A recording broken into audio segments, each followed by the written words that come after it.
All right, welcome everybody. You're listening to Yachting International Radio. We're here on Flagship Digital Insights with myself, Ben Taylor, and today's guest is Rebecca Whitlocke from the French Riviera. Rebecca, how are you doing? You well? I'm really good, Ben. Thanks so much for locking in a call with me today. I've been really excited about this interview and just kind of putting out there a bit of insight, industry feedback from yacht shows and digital marketing in the past 6 months or so. So, yeah, Yeah, really. it's been really interesting, and I know you talk about this topic quite a lot in all sorts of different digital spaces. So to get you on is amazing. So firstly, there's been a lot of boat shows. some more successful than others. Some have been, let's say, more like very heavily marketed websites. Um, People have tried to do physical boat shows. Some have been cancelled last minute, postponed, all sorts. So, I mean, what have you heard people saying about these sorts of events? Okay, so, I first started tracking the boat show cancellations earlier in this year, and very quickly we just saw a huge avalanche of cancellations. And it's a huge part of everybody's calendar for events every year and marketing. So, first of all, it's been quite difficult for the boat show organisers to decide what to do because the situation globally has been changing so much. And so it hasn't been easy for them. So I will put that out there. At the same time, it's not an easy decision to have to pull the plug on a major event like that impacts the economy massively. So for visitors, I think because we've got so used to the boat show calendar, people kind of had a bit of a sense of hope that a show would go ahead, and it's been like that for most of the year. People sort of going, oh, I wonder if anything's going to go ahead, and on the flip side, we've seen visitors who just haven't committed to booking travel because they weren't 100% sure what was happening with the shows. For exhibitors, I mean, I'll probably have to beep out some of the interview if I give you some of the feedback that I've had. If I give you some of the feedback that I've had, but I mean, leading up to the shows, usually we get quite a big trail of pre-show marketing for exhibitors. So they'll put out content saying, right, we're going to be in this booth number. This is what's happening for the week. This is, everything that's going on with our brand. And we just haven't had that trail of pre-show marketing this year because of the cancellations. Brands have kind of kept a little bit low key and not really distributed if they're attending shows or not. Also, I think because we've had so many shows cancelled now, there's been an element where brands usually focus so much of their attention on the event marketing for a yacht show that they've had the cancellation, the whole shift has gone into crisis communication. So rather than tell their clients or potential clients, right, we're going to be at this show, this is what we're doing, they get a cancellation and it becomes, oh, actually, no, that show's cancelled. We now have to come up with a plan B. And so it's kind of highlighted those issues as well, that there are a lot of companies that haven't had that plan B because they haven't had to deal with that reputation management as well when a show cancels quite close to the event date. I mean, this is quite an unprecedented year where pretty much, minimal events have gone ahead, if any, in person. So for me, I found it challenging trying to get information, clear information from show organisers. We sort of get a little bit of a trail of crumbs, and people think, oh, great, we're going to get more information, and then it sort of drops off. And so it's created a lot of uncertainty in the industry. I've had feedback that people are just frustrated. They're annoyed that the communication channels haven't been probably as open as they could be. But of course, when you're hosting a show, you also have to abide by the government regulations, and we've had a lot of travel restrictions and local. For example, here in France and Monaco, it's changed so much just in the last 6 months about the allocation for event numbers. And it's the same everywhere around the world as well. So I think it's been quite hard to balance whether you're the show organizer, an exhibitor, or a visitor. We've all kind of been waiting for that clear information, and unfortunately, we've had to come up with other ways to market. And some have been successful, and some have kind of not really had the resources to adapt and try and move in a different direction there. So it's great for everybody to have those options, of course, to like come on Yachting International Radio and just be quite transparent and honest about where the industry is at and where it potentially is going to be in 5 years. So yeah, a lot of interesting feedback, and online, especially social media, there's been some quite intense debates going on and a few heated webinars. But as an industry, I think people have kind of resigned themselves to the fact that 2020 was a year to hopefully forget regarding in-person events and just try and plan for next year and come back bigger and better. Yeah. And I'm in two minds, I must admit, with the boat shows, because a huge part of me is, hey, let's try and make something happen, because without trying, then it really is hopeless. It's never going to happen. And so to give these opportunities to businesses to keep on developing business and manage those connections and build business. Yeah, and and it changes so much. I mean, people have been frustrated because they've put a lot of resources into attending shows and setting things up. And, we had 3 shows that had safety protocol and regulations approved for social distancing and safety within the zone, and then they were still cancelled. So you sort of get your hopes up and think, oh, great, it's all going to go ahead. And then, we've had some quite last minute cancellations, as you know. And so, it's just turning all that traction that the exhibitors have got to even be present, and the goodwill as well from the industry that to attend a show and directing that into another platform.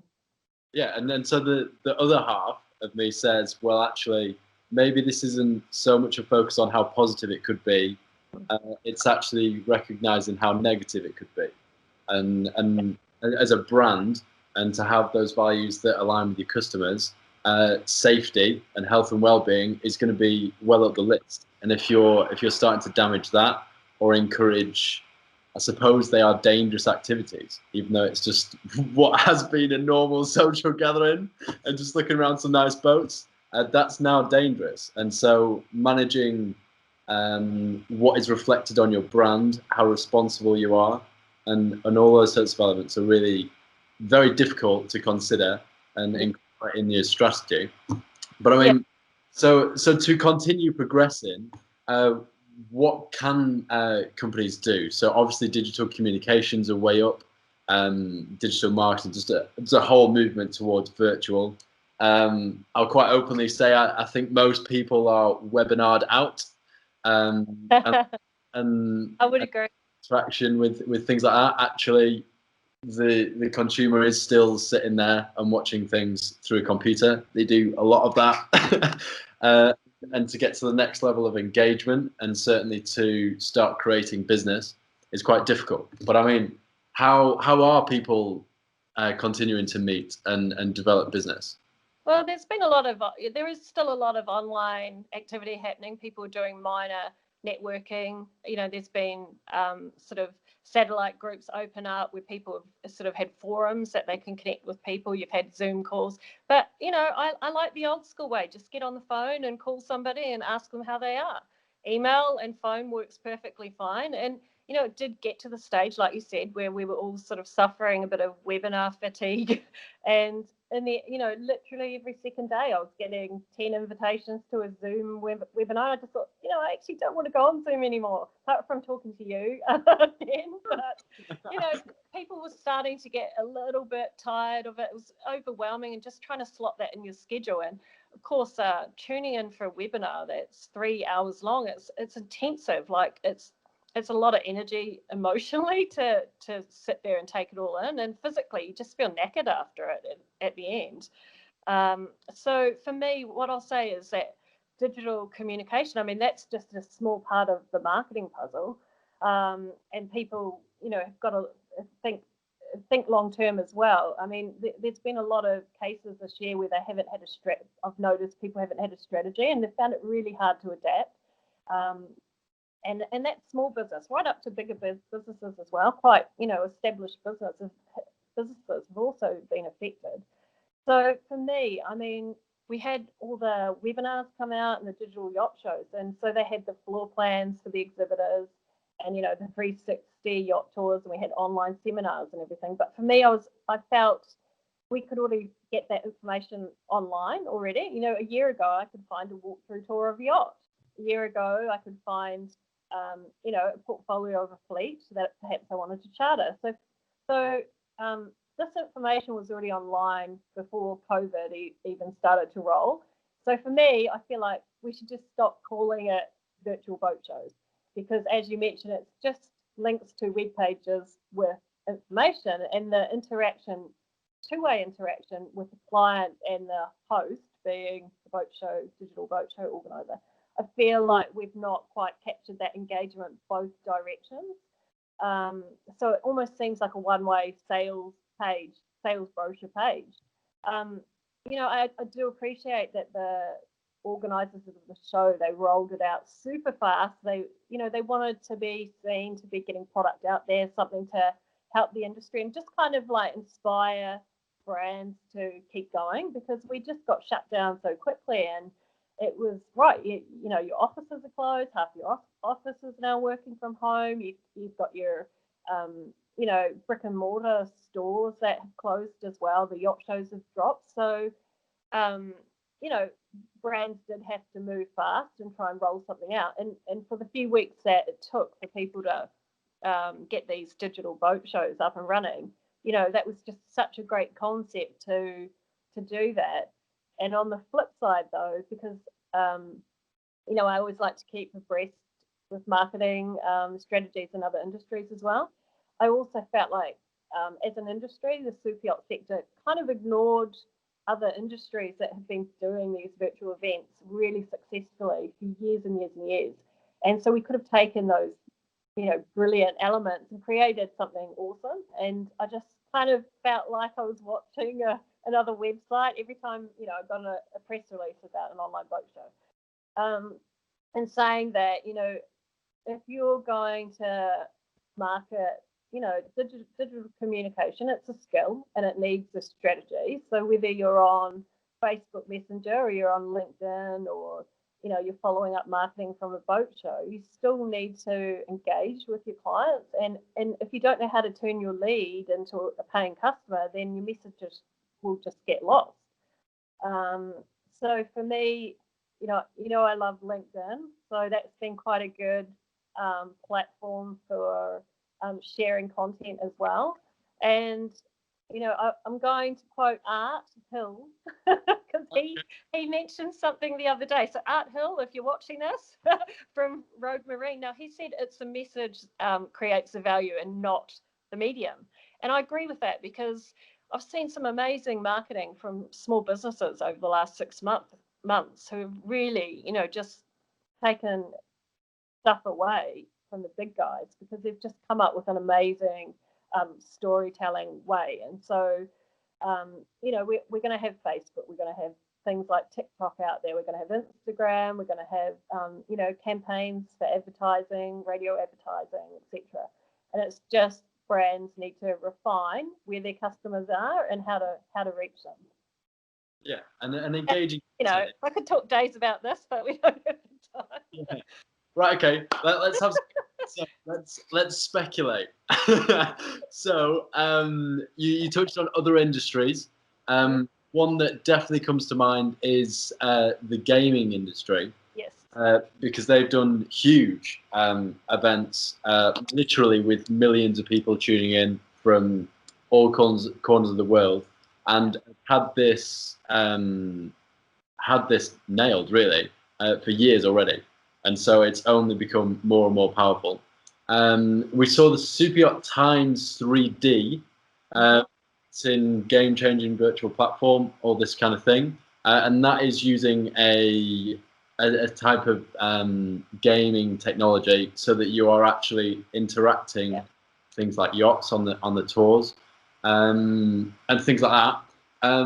What do you think will come of this?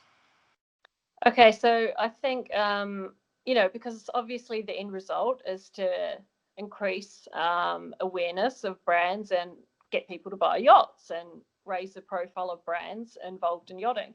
So at this stage, that client type that's buying, looking at a 3D tour, like a walkthrough tour, and buying a yacht without actually setting foot on the yacht, that's kind of the exception rather than the rule at this particular stage. There wouldn't be many clients that are actually, just sitting at home, watching it, downloading a file for a 3D tour, and then off they go. They just buy a boat.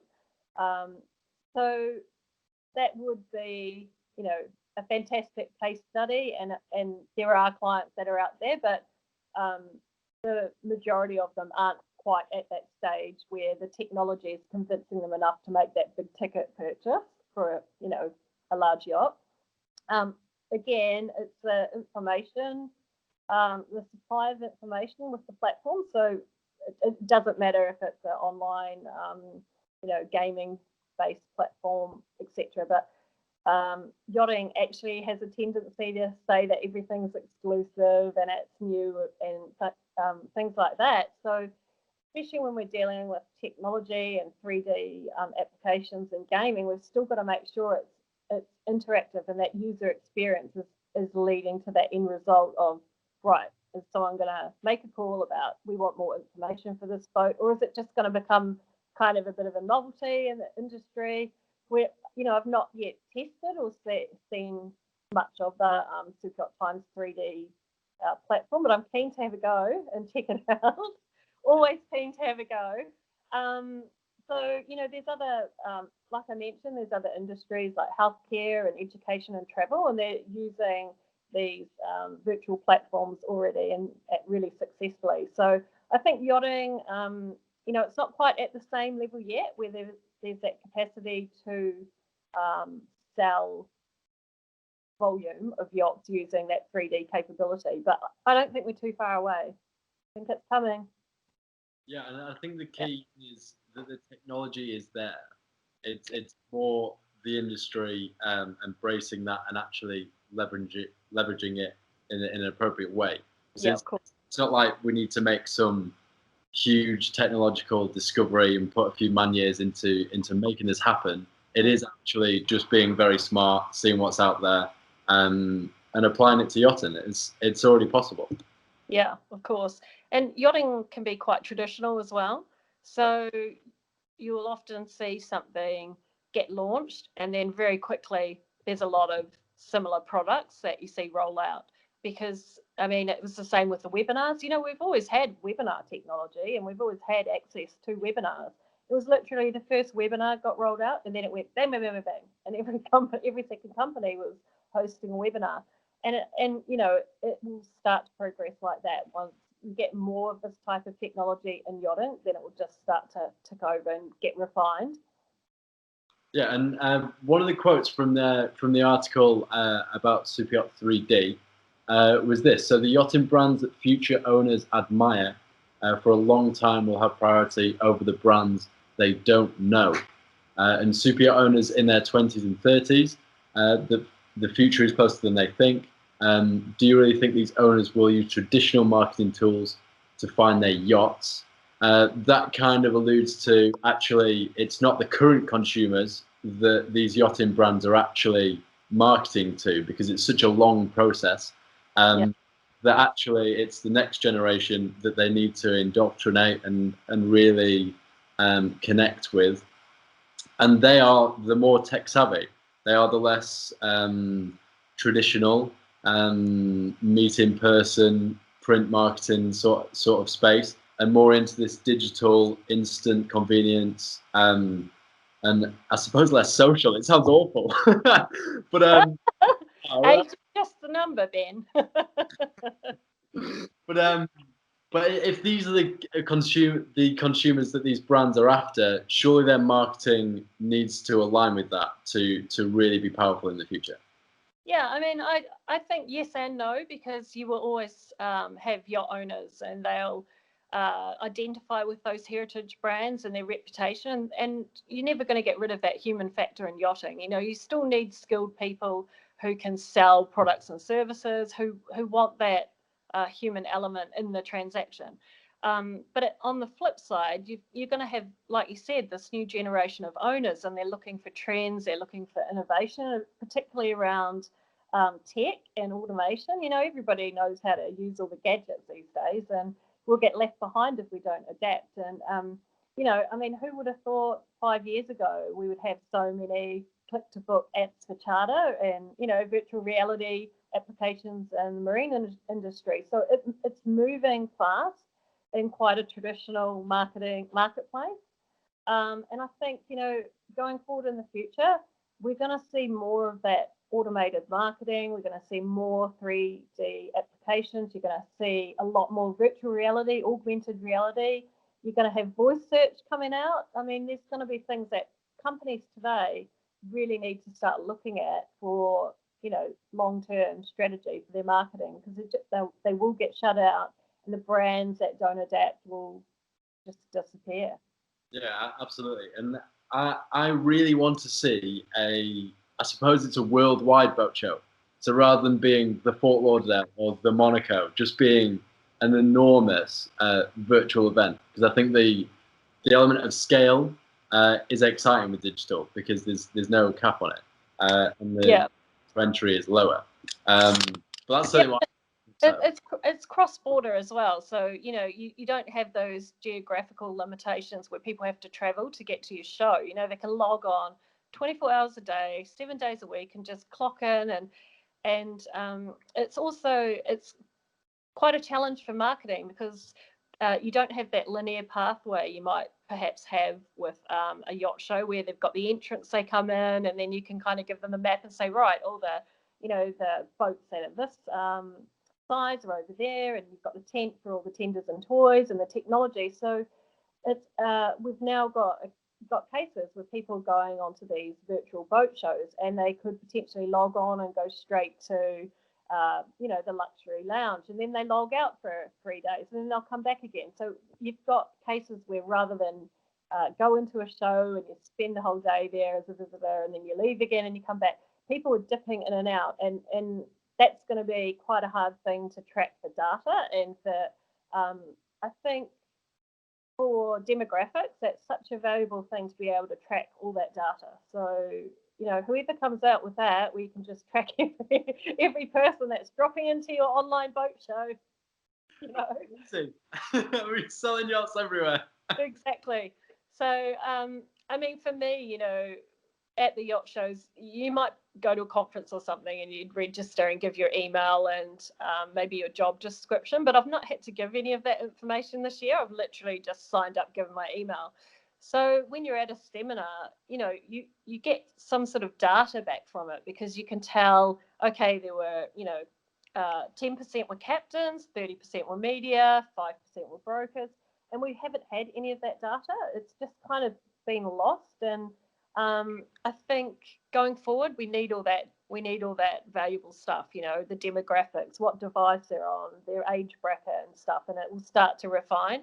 And I think we've got to look beyond just the tech and look at how is it influencing our marketing strategy, the type of products we've got now, but also the type of products we're potentially going to create in the future. Yeah. Watch this space, Ben. You know, it's going to change a lot. All right. Thank you so much, Rebecca, for coming on. That's amazing. And I'm sure we'll see each other at a boat show, whether it be virtual or and or anywhere else. Thank you for coming on. Thanks so much, Ben. And no doubt I will hear from you soon on Yachting International Radio.